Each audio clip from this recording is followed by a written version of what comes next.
इतिहास के पन्नों में कुछ तारीखें ऐसी होती हैं जो हमेशा हमेशा के लिए अमर हो जाती हैं। भारत के लिहाज से 18 नवंबर यानी आज की तारीख के महत्व को शब्दों में बयान नहीं किया जा सकता।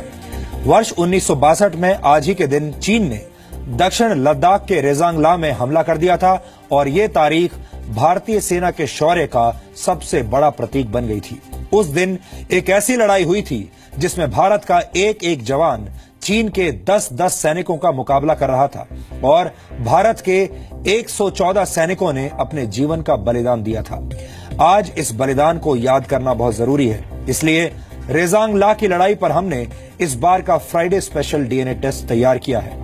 ये विश्लेषण देखकर आपको पता चलेगा कि आज से 54 वर्ष पहले हमारे देश के वीर सैनिकों ने किस अदम्य साहस का परिचय दिया था। हमारे देश में सैनिकों के नाम पर सियासत करने वालों की लंबी चौड़ी फौज है।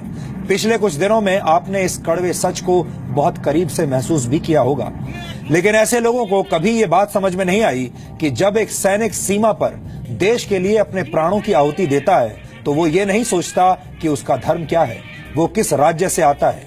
देश का सैनिक बंदूक के ट्रिगर पर उंगली रखकर, हाथों में हैंड ग्रेनेड लेकर अपनी अंतिम सांस तक देश के लिए संघर्ष करता है। रेजांगला में भारत के 114 सैनिकों की शहादत की पूरी कहानी बताने से पहले मैं आपको एक ऐसे सैनिक की बात सुनवाना चाहता हूं जिसने रेजांगला के युद्ध को अपनी आंखों से देखा था। हम तो डेड बॉडी लाए तब की बात बताता हूँ। लोगों के उंगलियां काट काट तब हथियार हाथ से छुड़ाए। एक होता है ग्रेनेड जिसको कहते हैं, हथगोला हिंदी में कहते हैं, वैसे कहते हैं उसको हैंड ग्रेनेड। ये ग्रेनेड 2-3 किस्म के होते हैं।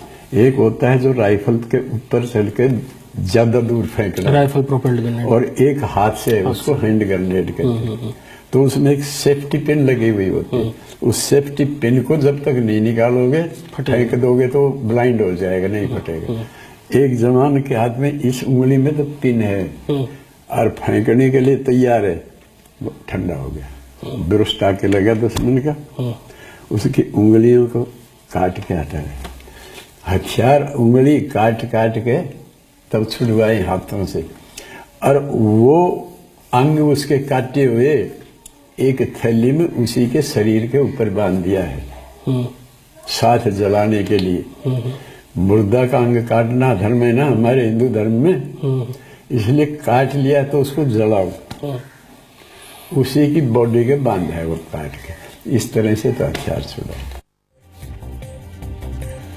अभी आपने जिस सैनिक की बात सुनी उनका नाम है कैप्टन सतपाल सिंह यादव, जो 13 कुमाऊं रेजिमेंट में थे और 54 वर्ष पहले चीन के खिलाफ हुए युद्ध के जीवित गवाह हैं।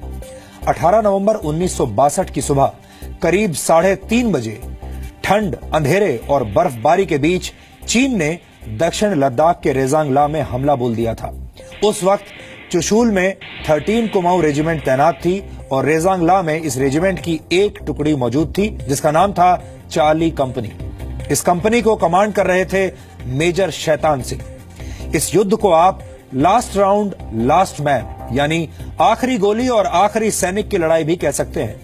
युद्ध के दौरान जब भारतीय सैनिकों की गोलियां खत्म हो गई थी, कारतूस खत्म हो गए, तब उन्होंने चाकू और छुरे और पत्थरों का इस्तेमाल करके दुश्मन को मारा था और अंत में भारतीय सैनिक चीन के सैनिकों के खिलाफ खाली हाथ भी लड़ते रहे थे। युद्ध के 3 महीने बाद जब भारतीय सैनिकों के पार्थिव शरीर ढूंढे गए तो उन्हें ढूंढने वाले हर सैनिक और अफसर की आंखें भर आई थी, लेकिन उनका सीना गर्व से चौड़ा हो गया था, क्योंकि 18 नवंबर 1962 को रेजांगला में शहीद हुए कुछ सैनिक अपनी मृत्यु के बाद भी अपनी ड्यूटी कर रहे थे। आपको ये जानकर आज गर्व का अनुभव होगा कि कुछ सैनिकों के हाथों में उनका हथियार तब भी मौजूद था और उनकी उंगलियां ट्रिगर पर थी। एक सैनिक ऐसा भी था जिसके एक हाथ में हैंड ग्रेनेड था और दूसरे हाथ में उससे निकाली हुई पिन, यानी वो अपने आखिरी वक्त पर ग्रेनेड से चीन के सैनिकों का सामना करता रहा। यहां आपको बता दें कि 13 कुमाऊं रेजिमेंट का एक नाम वीर अहीर भी है, क्योंकि इसमें ज्यादातर मौकों पर राजस्थान और हरियाणा के यादव ही भर्ती किए जाते हैं। इसलिए रेजांगला को अब अहीर धाम भी कहा जाता है। ये जंग इसलिए भी बहुत महत्वपूर्ण थी क्योंकि इसके बाद खुद चीन ने भारतीय सैनिकों के शौर्य की तारीफ की थी।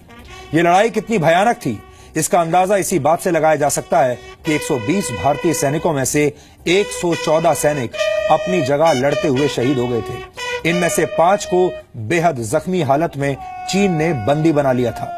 इन सैनिकों में से सिर्फ एक सैनिक ऐसा था जो गंभीर रूप से जख्मी नहीं था और उसे यह जिम्मेदारी सौंपी गई थी कि वो अपनी बटालियन के हेडक्वार्टर में जाकर इस युद्ध की पूरी कहानी सुनाए।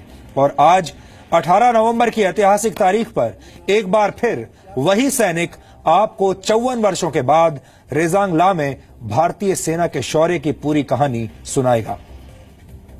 इस कहानी को आपके सामने लाने के लिए जी न्यूज के संवाददाता कृष्ण मोहन मिश्रा ने दिल्ली से लद्दाख तक का सफर किया और वो चुशूल होते हुए रेजांग ला मेमोरियल पहुंचे, जहां शहादत की खुशबू आज भी फैली हुई है।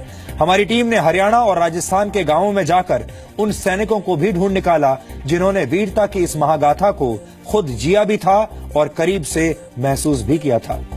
रेजांग ला के युद्ध में भारत का एक सैनिक चीन के 10-10 सैनिकों का मुकाबला कर रहा था।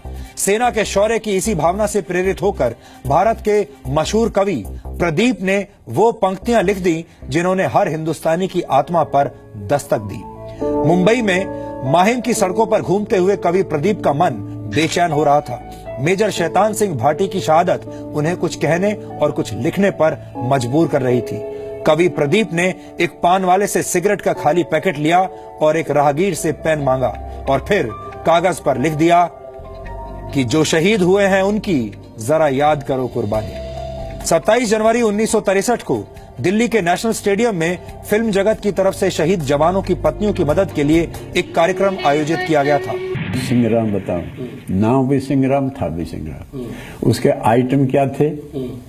खेल के गोला फेंकना, डिस्कस फेंकना, रस्सा कसी और कुश्ती का तो एक नंबर पहलवान था।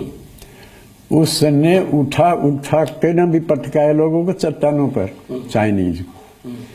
और ये मैं नहीं कह रहा, हमारे राइट साइड में थी एक फर्स्ट जाट रेजिमेंट, उसका ओपी होता है ना, ओपी तो आप समझते हो। उसने रिपोर्ट दी है कि रेजांग ला के ऊपर बत्था की भी लड़ाई हुई है कि 17, 18 और 19 3 दिन तक वही दिमाग रहता है। 3 दिन तक 17, 18 और 19, उसके बाद में नहीं। कोई भगवान की कुदरत है। यानी 4:30 बजे से पहले आंख नहीं लगती है, आंखों में गीड आ जाती, सवेरे भी बहुत मुश्किल हो जाती है। वही सीन चलता है, पुकार मारो मारो दादा किशन की जय, पुकार यही आती है वहां से। कवि प्रदीप ने भारत की आंखें नम कर देने वाले गीत को शब्द दिए थे। शहीदों वाला गाना कि भाई जो कुछ लोग गए थे और हर लड़ाई के वक्त में जाते हैं लोग, और उसमें से कुछ लोग रह जाते हैं, उधर मर जाते हैं। अपनी ड्यूटी बजाते हुए मर गए ना, उन्होंने वो शहीद हो गए। आओ भाई उनको याद करें।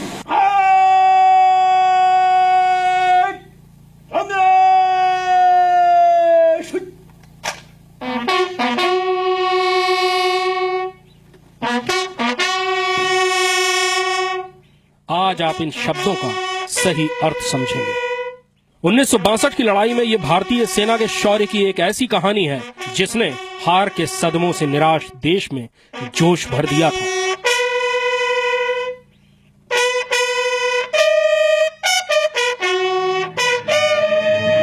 कमांडर आए, जहां ब्रीफिंग होती थी वहां ब्रीफिंग बोलो, देखो भाई आप लोगों को मैं इसलिए बुलाया है कि आदेश मिला है कि आप पीछे हट जाओ, दूसरा पोस्ट पकड़ लो। हरिराम साहब बोला, साहब एक बात सुन लो, पहले तो मैं आपके ऑपरेटर से पूछता हूं, रामचंद्र पीछे हटना चाहता है? मैंने कहा सवाल पैदा नहीं होता है, 1 महीना मेहनत किया है हमने, पोस्ट तैयार कर दिया है, लड़ेंगे हम, पोस्ट नहीं छोड़ेंगे। साहब सुजाराम साहब बोला, एक बच्चा भी पोस्ट को नहीं छोड़ेंगे, कर्नल साहब को बता दीजिए, यहीं मर जाएंगे, यहां ही समा जाएंगे, दुश्मन को इस आगे नहीं बढ़ने देंगे, हम पीछे नहीं हटेंगे।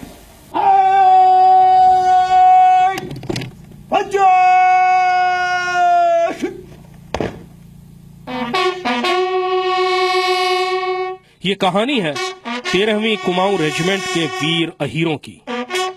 इसलिए आज आपको अहीर धाम की तीर्थयात्रा पर लेकर जाना जरूरी है।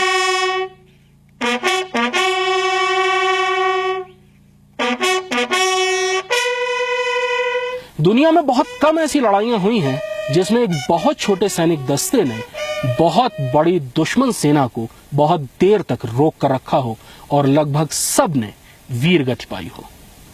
ये कहानी है 13वीं कुमाऊं रेजिमेंट की चार्ली कंपनी, जिन्हें अहीर कंपनी भी कहते थे।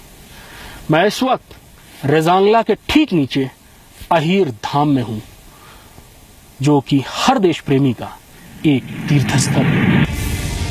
इस बटालियन में लगभग सारे सैनिक हरियाणा और राजस्थान के उन इलाकों के यादव थे जिसे पट्टी अहिरान कहा जाता है। यहाँ सैनिक सेवा पीढ़ियों पुरानी परंपरा है।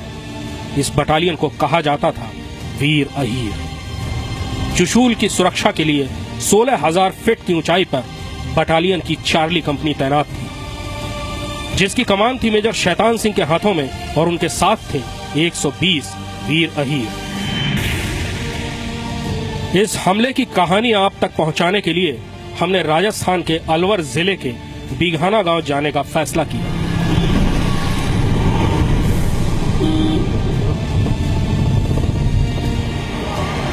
ये गांव 13वीं कुमाऊं रेजिमेंट के कैप्टन सतपाल सिंह यादव का गांव है, जो सुबह चुशूल में तैनात थे। कि रात को 3:30 बजे पहला अटैक आया। आते गए चाइनीज, मरते गए। मेरी कंपनी भी मरती गई और वो भी मरते गए।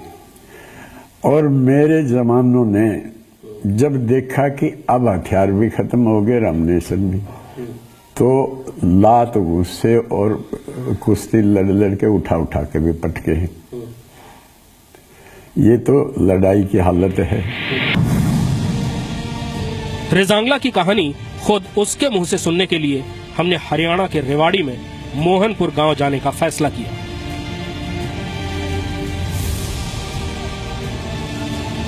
जहां रेजांगला में हुए युद्ध के गवाह कैप्टन रामचंद्र यादव की आंखों में आज भी वो 5 घंटे जीवित है। मेजर शैतान सिंह के हेडक्वार्टर से संपर्क कट चुके थे। एक के बाद एक उनके मोर्चे 7-8 प्लाटून की मैसेज आ गई, साहब चाइनीज पीछा से आ गए। 7 की भी मैसेज आ गई, साहब चाइनीज पीछा से आ गए। मैं साहब बोलो बहादुरो, अब तो आखिरी टाइम आ गया, वक्त को देख करके कार्रवाई करना है। सूर्यराम साहब बोले, साहब मेरी बात सुन ले, क्योंकि अटैक उसके पास नजदीक ही आ गया, वो चढ़ते ही अटैक आ गया। बोले मेरे ऊपर दुश्मन आ चुका है, बोल दादा कृष्ण की जय। उसके बाद में सूर्यराम साहब से लगाव नहीं हुआ साहब, जवान बाहर निकल गए साहब। अब बैनेट फाइटिंग भी मैं आपको ये बताता हूं कि वो बैनेट नहीं जाए, क्योंकि वो उनका जो कोट पार का जो पहना हुआ था जवान ने, उसके अंदर वो घुसे नहीं, तो बट से काम लिया है, सर में मारा है, बट ऐसे। और जब बट का भी काम खत्म होगा तो आपस के अंदर सिंगराम लहंस नायक वीर चक्रा जो 6 फुटा हैमर का प्लेयर, रस्सा का प्लेयर, चाइनीज को पकड़ के ऐसे सिर मारा, 5-6 को पकड़ करके एक दूसरे की गुद्दी पकड़ के आपस के अंदर 2-3 को बड़ा पत्थर था उसके ऊपर मारा ऐसे खच करके। इतना दिलेर आदमी था सिंगराम, और उसकी इज्जत करके गए चाइना वाले। जब बाद की हम डेड बॉडी लाए हैं तब हमने देखा कि उसको लिटाया है, कम्बल उठाया है, उसको बैनेट गाड़ा है, उसके ऊपर उसकी टोपी रखी है, क्योंकि वो कमांडर जो है वो भी देखता है कि लड़ाई के अंदर से दुश्मन हो चाहे अपना हो, जो बेस्ट काम करेगा उसकी इज्जत जरूर करेगा। आज भी 18 नवंबर है उस 18 नवंबर की सुबह की कल्पना कीजिए। सूरज की पहली किरण है। 2 हमले आ चुके हैं, चारों तरफ दुश्मन की लाशें पड़ी हैं, आसपास अपने घायल साथी सैनिक हैं, बर्फ गिर रही है और चारों तरफ से दुश्मन चींटियों की तरह घेरा डाल रहा है और एक एक कर मोर्चे ध्वस्त होते जा रहे हैं। सैनिक मोर्चों से बाहर निकलकर आमने सामने की लड़ाई में भिड़ रहे हैं। हथियार खत्म हो जाता है, संगीनें खत्म हो जाती हैं, हाथ पैर हैं, पत्थर है। मैंने लिया। मेरे साहब इतना भारी मेरे साहब था भी नहीं, इतना लंबा चौड़ा भी नहीं, मीडियम साइज का मेरे साहब था। 8-10 गज सरका कर लिया। वहां से बजरी हो, आपने देखा बजरी है साहब। मैं तो छाती के लगा के रोल कर गया, करीब 500 गज तक रोल करके आया। 7 प्लाटून से दुश्मन फायर कर रहा है कि वो देख रहा है कि कोई खास आदमी को ले जा रहा है या कैसे, लेकिन वो फायर हमारे ऊपर के निकल जाए। मैं नाले में वहां से 800 गज नीचे जा करके, बड़ा पत्थर था, बर्फ करीब 6 फुट वहां गिरी हुई थी। मैं उसको बर्फ को हटा कर मैं साहब को लिटा करके देखा, ठीक 8:15 बज गए थे साहब। घड़ी बंद हो गई। मैंने कहा मेरे साहब खत्म हो गया। 9 बजे वाच थी साहब के पास। हमेशा उसको तो ये धड़कन मिल जाए तो चले, नहीं तो बंद। मैंने इसे देखा, मैंने कहा भाई मैं साहब तो शहीद हो चुका। हरियाणा और राजस्थान की सीमा पर बसे इन गांव में, जिन्हें सम्मिलित तौर पर पट्टी अहिरान या अहिरवाल कहते हैं, 1 या 2 लोग अभी भी हैं जो वो कहानी बताते हैं जो 18 नवंबर 1962 को रेजांगला में लिखी गई थी। एक बार फिर मैं आपको चुशूल ले चलता हूं, लद्दाख के उन्हीं बर्फीले मैदानों में जहां 18 नवंबर 1962 को कुछ घंटों में ही वीरता की एक ऐसी कहानी लिखी गई थी जिसका मुकाबला दुनिया में कहीं नहीं मिलता।